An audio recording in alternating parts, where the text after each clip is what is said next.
I was bent over the engine, my hands covered in grease, tightening the bolts on my old motorcycle when Dana walked into the garage. She didn't even look up from her protein shake as she said, "Matt's promotion party at the yacht club. Just close friends and direct colleagues, nothing personal." I froze, wrench still in hand. "What?" She sipped her shake, as casual as if she'd told me the weather forecast. "Matt said it might feel cleaner this way." I stared at her. She didn't seem to notice, just kept scrolling through her phone, like she was explaining what time the plumber was coming, but I felt the weight of it settle like a rock in my chest. My son, our son, becoming a junior partner at the firm, and I wasn't even invited to the damn party. The words hung in the air, thick and strange, like I wasn't even part of the story anymore. I raised him, paid for college, helped him get his first internship, and now I wasn't even important enough for a stupid invite. Dana took another sip of her shake. He just thought it'd be cleaner. I didn't say anything, couldn't. My throat was tight, and the numbness felt like it was crawling up from my feet, up my legs, into my chest. I just stood there, watching her, trying to breathe, trying to make sense of it. She left a moment later, walking out the door, back into her own world. The wrench still in my hand, I walked over to the workbench. My laptop was there, the keys gleaming, waiting. I opened it with a kind of cold efficiency, fingers flying across the keyboard, making decisions without hesitation. Within minutes, I'd booked a cabin retreat in northern Montana, somewhere I'd always wanted to go, but never had the time to. The place was remote, quiet. No one would find me. I wrote a note, simple, blunt, like I didn't have the energy for anything else. Gone for the week. Don't call unless it's serious. I didn't think twice about it. I grabbed my jacket, walked out the door, and climbed into my truck. The engine roared to life, and I pulled out of the driveway at dawn the next day, not looking back once. The cabin was everything I needed. Remote, quiet, a little rustic in that way that felt good, like it wasn't trying too hard to be anything other than what it was. The walls were thick with wood, the kind that smelled faintly of pine, and there was a fireplace with a pile of logs stacked next to it, ready to go. The fridge was stocked, a few beers, some basic food, enough to get by, and the best part, no signal. I stood there for a moment, just letting the stillness sink in. No texts, no emails, no notifications, not a single ping. No one needed anything from me. It was just me and the trees and the quiet. After a while, I decided to take a hike. I grabbed my phone and slipped it into my pocket. Not like I was expecting a call, but more out of habit, I guess. The trail was a good mile up, winding through thick forest. I hiked alone, not thinking much, just breathing in the sharp, clean air, each step pushing me farther from everything I left behind. The kind of quiet that makes you think the world's holding its breath, waiting for you to hear something important. But I didn't hear anything. Just the crunch of leaves beneath my boots and the occasional rustle of an animal in the underbrush. When I hit the top, the view took my breath away. The mountains dropped down into a valley of thick, dark green pines. In the distance, I could see the glimmer of a lake, far below, its surface smooth as glass. I snapped a photo, the kind you post online, even though I didn't really care if anyone saw it. I added a caption, "No speeches, no suits, just air." Almost immediately, Larry texted back with a laughing emoji. I didn't bother replying. He didn't get it anyway. Beth texted too. "Weren't you supposed to be at Matt's big thing?" I stared at the message for a long moment. No word from Dana, no word from Matt. I clicked the phone off and shoved it back into my pocket. Not that I was expecting much, but the silence was thickening, like the mountains themselves were swallowing everything up. I walked down the trail slower than I had hiked up, letting the world around me swallow any last bits of doubt. Back at the cabin, I settled in front of the fire. The logs crackled and popped, sending little bursts of warmth across the room. I cracked open a beer, leaned back in my chair, and let the fire flicker. The quiet eating away at the noise in my head. I'd spent my whole life showing up for people. Matt, Dana, my sister, my cousins. Always there, always doing, always fixing. But now, sitting in the flickering light, I realized they weren't here. They hadn't even tried. A thick ache settled in my chest. I could feel it. That feeling of being invisible to the people I'd always made sure to show up for. The people who didn't seem to care enough to even check in. But the longer I sat, the more the silence didn't feel like a punishment. It felt like relief. I wasn't tied to anything right now. No expectations. No need to keep giving, keep showing up. For once, I was just here. I finished the beer and set the bottle down. Then, before I could second-guess myself, I turned my phone off. For the first time in years, I went to bed with no messages waiting, no calls to answer. Just the silence of the cabin, the soft crackle of the fire, and the soft, deep pull of sleep wrapping around me like the blanket on the bed. The next morning, I woke up to the sound of birds, the quiet hum of the wind in the trees, and the cold light coming in through the windows. For the first time in forever, I didn't feel rushed to do anything.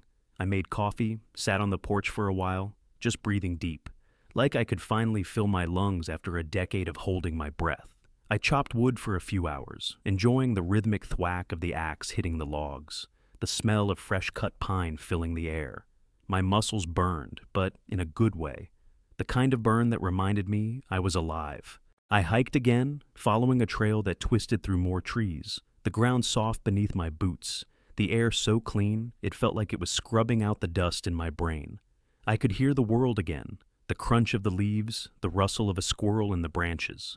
The sun was starting to dip low when I went inside for another beer. The phone buzzed in my pocket. I pulled it out without thinking, already half expecting it. A string of missed calls, Dana, then Matt, then Dana again, followed by one from Claire, of all people. Claire never called me. I stared at the screen for a long moment, the little dots dancing as the messages loaded. Part of me felt this flicker of dread, the kind of sick, heavy feeling you get when you know something's about to hit, but you've been avoiding it for too long. But another part of me, the part that felt lighter than I had in days, the part that was finally breathing for the first time in ages. It felt something else. Vindication, maybe, or maybe just peace. I didn't answer, didn't even consider it. Just flipped the phone over and set it down on the table next to me. The flames from the fire licked at the logs, casting shadows on the walls, and I watched them dance. One more distraction in the night. If they didn't want me at the damn party, then they sure as hell didn't need me now. They could fix it. They could figure it out for once. I cracked open the beer and took a slow sip, letting the cold burn my throat, feeling the buzz from the alcohol settle in. The phone vibrated again, but I ignored it. I wasn't going to let them drag me back in, not this time. I wasn't the glue anymore, wasn't the one holding everything together, cleaning up their messes. Instead, I got up, walked out the back door, and leaned on the railing of the deck. The stars were starting to show, little pinpricks of light scattered across the dark sky. It was so quiet out here, so vast. I felt small in a way that wasn't overwhelming, just right. It was the kind of quiet that had space for me, even if no one else seemed to notice. The phone buzzed again, but I didn't touch it, just kept staring at the stars. I told myself that if something was broken, then it was their turn to fix it. For once, they could figure it out without me. I didn't need to be the one to make it right anymore, and that felt like freedom. The next morning, I found myself sitting on the porch again, coffee in hand, the silence stretching between me and the woods. I thought about Matt and Dana and the space they'd left in my life. Curiosity started creeping in, just a little voice, barely there, whispering that maybe I should know what happened at that damn party. I could ignore the calls, but I couldn't ignore what was really going on. I pulled out my phone and called Larry. My cousin always had the inside scoop, and I figured if anyone knew how badly things had gone down, it'd be him. It rang twice before he picked up. Well, look who's finally off the grid," Larry said, laughing like he'd just found a hidden treasure. "How's life in the wilderness, Tim?" I took a slow sip of my coffee. "Give me the rundown on Matt's party." Larry didn't hesitate. Disaster. Total shit show. Matt got drunk, got up to make a speech about how fake everyone was, started calling out his boss by name, loud. Then he stormed out like it was the end of the world. I felt a knot tighten in my chest. Part of me wanted to feel bad for him. But then again, I'd warned him about that place, about those people. Larry kept going, oblivious to my thoughts. Claire got into it too, yelled at Dana in front of everyone, said she was manipulating the whole thing, trying to control Matt's life like she always does. Event coordinator bailed early. Catering guy got punched in the face. Guess the whole night turned into a damn circus. Sounds like it was a real family affair. I listened quietly, the words sinking in like stones. That was the thing about Dana. She had a way of making everything look perfect on the outside, but when you scratched the surface, it was all just a carefully built facade. The real chaos was always just under the surface. And Matt. Well, I'd always known he was a powder keg, but it sounded like he'd finally lit the fuse. There was a pause on the line, and Larry's voice softened, like he was telling me something I didn't want to hear. Dana tried to hold it all together, man. She had to do it without you this time. That's when the cracks showed. I let his words hang in the air for a while, without me. I had always been the one who stepped in when things fell apart, patched up the messes, smoothed over the tension, held everyone's pieces together, and now they didn't even need me, didn't even want me there. A squirrel darted across the railing of the porch, its tiny feet tapping the wood with quick, sharp movements. I followed its path with my eyes, watched it disappear into the trees. Then I chuckled. Guess they figured out who held the duct tape. Larry laughed too, but it was a little quieter this time, like maybe he wasn't sure what to say next. I didn't give him a chance to respond. I'd heard enough. Thanks, Larry, I said, ending the call without another word. The phone went silent, but the weight of what he'd told me stuck around. The whole damn thing had fallen apart without me, and I wasn't sure how I felt about that. Part of me felt something like satisfaction, like they couldn't keep pretending things were fine when I wasn't there to fix it. I set my coffee down, stood up, and walked inside. My muscles were still sore from the hike yesterday, so I decided to treat myself. I booked a massage at the lodge down the road, figuring I'd earned it after all the years of playing the role of the silent provider. As I confirmed the appointment, the tension in my shoulders started to fade a little. Maybe it wasn't just about the massage. Maybe it was about finally stepping out of the role I'd been shoved into for so long. No more fixing things. No more standing in the shadows. For once, I could just be. And that felt better than anything I'd expected. The next day, I did absolutely nothing productive. I grabbed my fishing rod and headed down to the river, the air still cool in the early morning. I didn't expect to catch anything, didn't care if I did. The sound of the water flowing over the rocks was enough. I sat on a log, propped my boots up, and cracked open a cold soda, just because I could. The quiet was like a balm on everything that had been gnawing at me for years. I just sat there, doing nothing, letting the hours slip by. I thought about all the years I spent running around, showing up for everyone else. Matt's soccer games, Dana's endless to-do lists, helping with homework, paying the bills, writing checks. I was the silent supporter, the one behind the scenes, always fixing things, always cleaning up their messes, always being there, but never the one they thanked, never the one they noticed. I watched the river move, not in any rush, not needing anything from me. It didn't care if I was there or not. It just kept going, flowing, and I felt a small ache in my chest. Not a bad one, but a quiet kind of knowing. For once, I wasn't the one who had to move everything along, and it felt kind of good. That night, as the sun started to sink behind the mountains, I made a fire outside and tossed a steak on the grill. The flames crackled, sending sparks into the night air. The smell of meat hit me, and I felt a little hunger stir in my stomach. But it wasn't just the steak. It was the satisfaction of being the one who could sit and cook for myself, with no one asking me to do anything, no one to please but myself. I ate the steak with my boots off, sitting on the edge of the deck, staring out into the dark. I could hear the fire crackling, the wind rustling the trees. There was a peace in the silence. It wasn't the kind of peace that made you feel like you were hiding from something, like you were escaping. It was the kind of peace that made you feel like you were exactly where you were supposed to be. My phone buzzed just as I was finishing my meal. I wasn't surprised. Dana always found a way to reach me when I wasn't expecting it. I picked it up, wiped my hands on my jeans, and saw her name flash on the screen. A voicemail. I let it play while I cleaned up the grill, not really listening at first. But then her voice came through clear, like she was standing right next to me. "If you hadn't just vanished," she said, "Matt wouldn't have spiraled." The words hit me harder than I expected. Same old story, same old blame. I didn't bother replying. I didn't even hit save on the message. I just turned the phone face down, walked over to the fire, and threw the rest of the steak bone in the flames. Let it burn. I didn't need to explain myself, didn't need to defend the choice I'd made. Dana could think what she wanted, but it was getting harder to care. I didn't need her to fix things for me anymore. I walked inside, shut off the lights, and went to bed early. No TV, no phone, no noise. Just the feeling of the bed beneath me, the quiet of the cabin wrapping around me like a blanket. And for the first time, in as long as I could remember, I didn't dream of people. I dreamed of water, the kind that just keeps moving no matter what. No waiting for anyone. No expectations. Just water. The next morning, I decided to head into town for breakfast. The diner was small, nothing fancy, just a couple of booths, a counter with a few stools, and the scent of bacon and pancakes in the air. I sat down at the counter, ordered a coffee, and waited for my food. The whole place had a quiet hum, the kind that makes you feel like time is just moving slower. Halfway through my coffee, my phone buzzed on the counter. I saw Beth's name. She'd been trying to call the last couple of days, but I hadn't picked up. I answered on the second ring. "Hey, don't tell me you're still hiding in the woods," she said, laughing. I could hear the smile in her voice.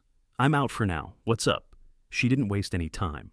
Matt quit the firm this morning, walked in, handed in his resignation, after the party, of course. Said he couldn't work with a bunch of fake people. She laughed again, though it didn't sound like she was laughing at him. It was the kind of laugh you make when things have gotten so ridiculous that all you can do is chuckle at the mess. I stirred my coffee, the spoon clinking softly against the cup. "Claire dump him too." Beth snorted. "Oh yeah, publicly, in front of everyone, right after the speech. She told him he was too much of a mess for her to fix anymore. Can't say I blame her." I leaned back in my seat, not sure if I was supposed to feel sorry for Matt, or just relieved, maybe both. "And Dana?" I asked. "Staying at a hotel," Beth said.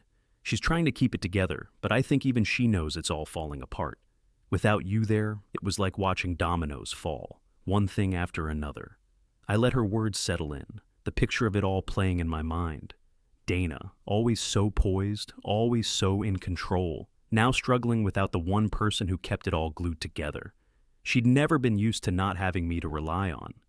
"Guess they'll figure it out," I said, not really meaning it as a statement, but more like a question to myself.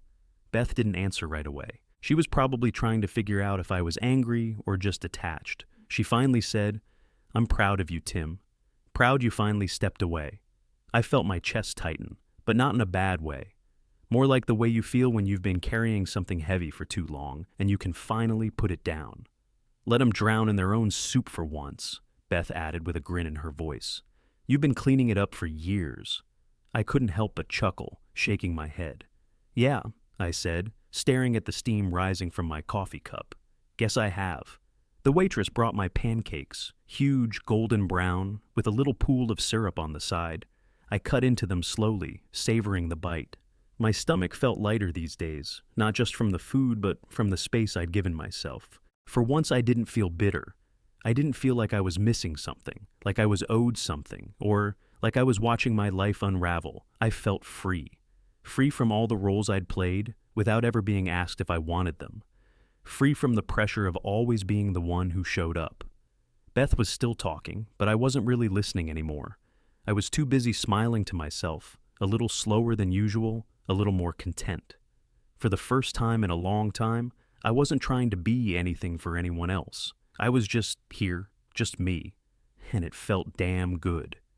I made my way back to the cabin after a long hike, the air crisp and heavy with the smell of pine. The sun was dipping behind the mountains, casting long shadows through the trees, and the silence felt almost sacred. I had no desire to rush it, no deadline to meet. For the first time in forever, I didn't have a damn thing I had to do, and it felt like I was finally catching my breath. When I walked in, my phone lit up on the table where I'd left it.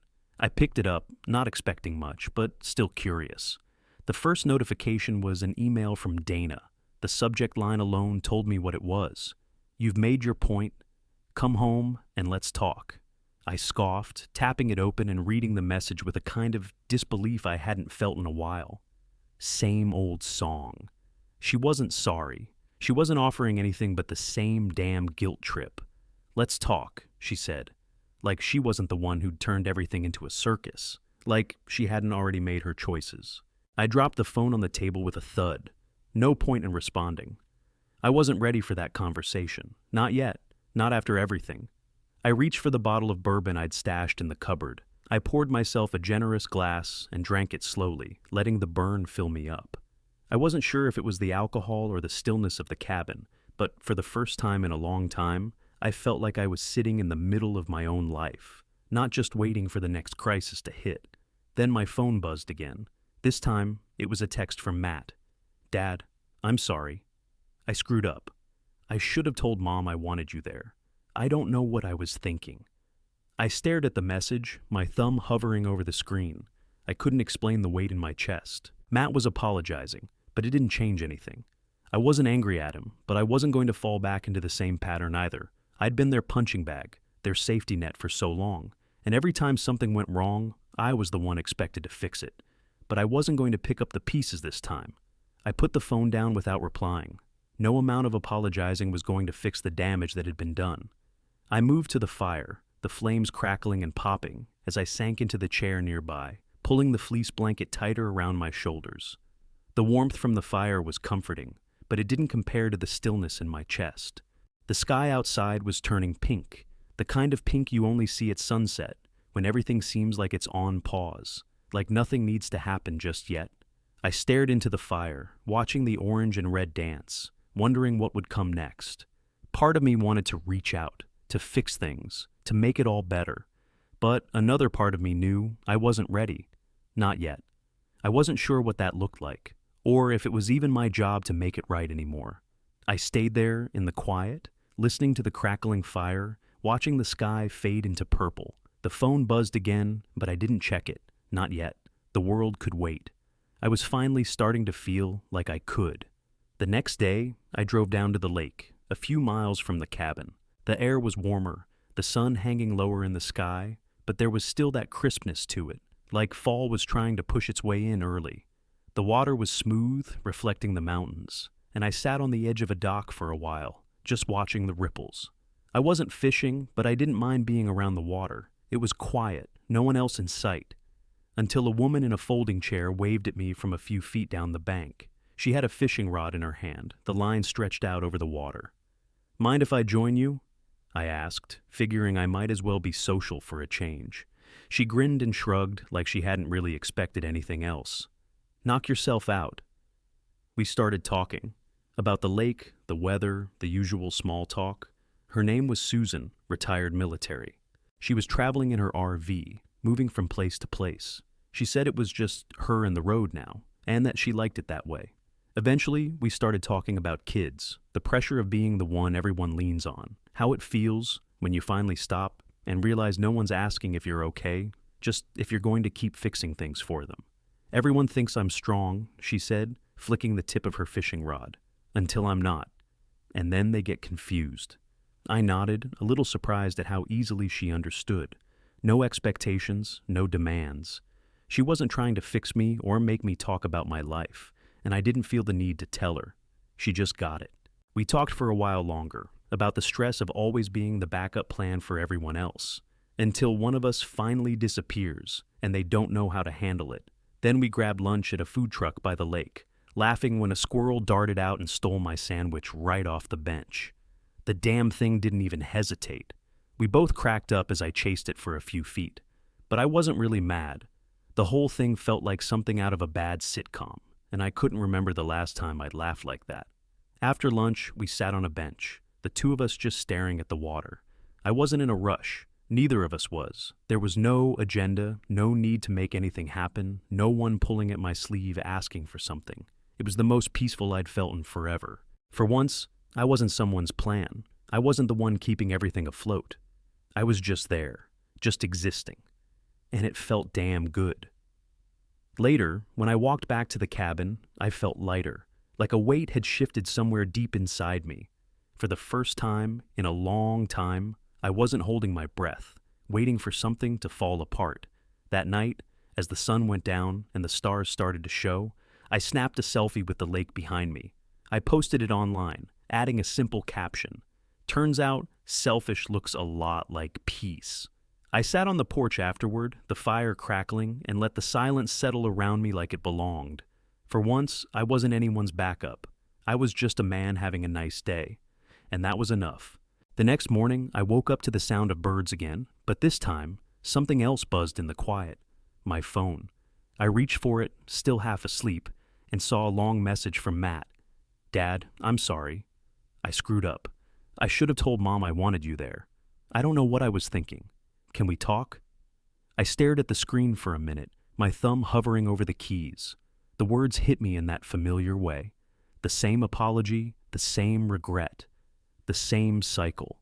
But this time, it didn't twist my gut like it used to. It didn't pull me into that old loop of guilt and responsibility.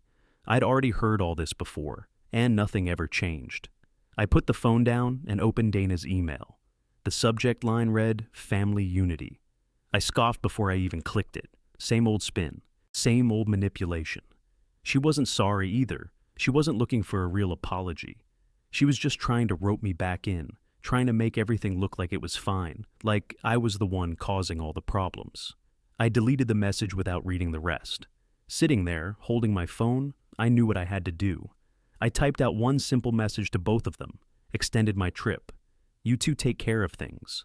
No apologies, no explanation, just the truth of it. I wasn't coming back. Not to that mess, not to the same old broken record. I hit send and set the phone aside. It felt good, felt like finally shutting a door that had been creaking open for too damn long. I grabbed my jacket and walked into town. It was a small place, just a few shops, a diner, and a couple of galleries. The kind of place you could walk through in 15 minutes, but I wasn't in a rush. I wandered into an art shop, and a painting on the back wall caught my eye, a landscape of the very mountains I'd been hiking through, the same woods, the same lake. The colors were bold but soft at the same time. Something about it felt like home. I bought it, figuring it would look good in the garage when I finally went back. The artist was a local woman, older, with a kind face. She asked where I was from, and we chatted for a bit, but there was no pressure. She didn't need anything from me, just a simple conversation. And that felt good. Light. I headed back to the cabin, the painting carefully wrapped in my truck. The day was still long, the air warm enough that I didn't need a jacket, and the sun was starting to dip low, casting everything in soft gold. That night, I grilled myself a steak, just the way I liked it. Medium rare, with a cold beer on the side. I ate it outside, sitting on the porch, the night creeping in around me. The sky was clear, the stars already bright. My phone stayed off. I didn't need it. No texts, no emails, no calls. I sat there, chewing slowly, savoring the quiet. For the first time in a long time, my mind was still, not racing, not thinking about what I was supposed to do next or who I needed to fix. Just quiet. The world was there, and I was part of it. But I didn't have to be the one running it anymore. I finished my beer and leaned back in the chair, staring at the stars. There was something about the way they hung there, still steady and distant, that made me feel small, but not in a bad way. More like free. Like I didn't have to hold everything up anymore. It wasn't about being mad. It wasn't even about the mess they were in. I just didn't care to be part of it anymore. And for the first time, that felt like peace. The drive back home felt longer than I expected. The road that used to feel familiar now seemed like a reminder of everything I was coming back to. Things I'd left behind. Things that weren't mine to fix anymore. When I pulled into the driveway, it hit me. The house was quiet. Too quiet. I walked inside and it was like the silence had a weight to it. Dana's yoga mat was gone. Her espresso machine was gone. The photos from the mantle, the ones of Matt and me at his graduation, of Dana and me at the beach, gone. The place didn't feel empty. It felt clean. Like it was breathing again, but without her, without the clutter of her presence. I walked into the kitchen, poured myself a glass of water, and just stood there. No sound. Not even the hum of the fridge seemed as loud as it used to. I wasn't sure what I was supposed to feel, but it wasn't the relief I thought I'd feel. It was something different.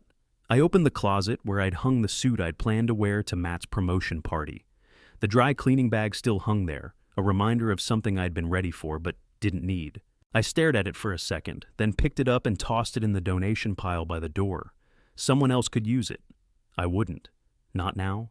Not ever. The mail was on the counter when I walked back through the kitchen. I flipped through it mindlessly until I found a flyer for a local auto club. Something about a monthly meetup for classic car owners.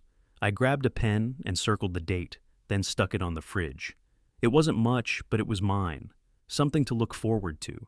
Something that didn't have anyone else's name attached to it. That night, I grilled burgers outside. Just for me. No one else. I didn't bother with the TV or the phone. I wasn't expecting a call, and if one came, I wasn't picking it up. The sound of the meat sizzling on the grill filled the air, and it felt good. Felt right. The burger was perfect, crispy on the outside, juicy on the inside, just the way I liked it. I ate it slowly, savoring every bite. The fridge hummed softly in the background, the only noise besides the quiet crackle of the fire pit. The world was right outside, but I wasn't part of their mess anymore. Not Dana's, not Matt's. And I didn't care what Dana was telling people, or if Matt called again. I wasn't his safety net anymore. I wasn't anyone's backup. I was done with the shadows. I'd spent enough time in the background. Now it was my turn. And I wasn't giving that up for anyone. Not now, not ever.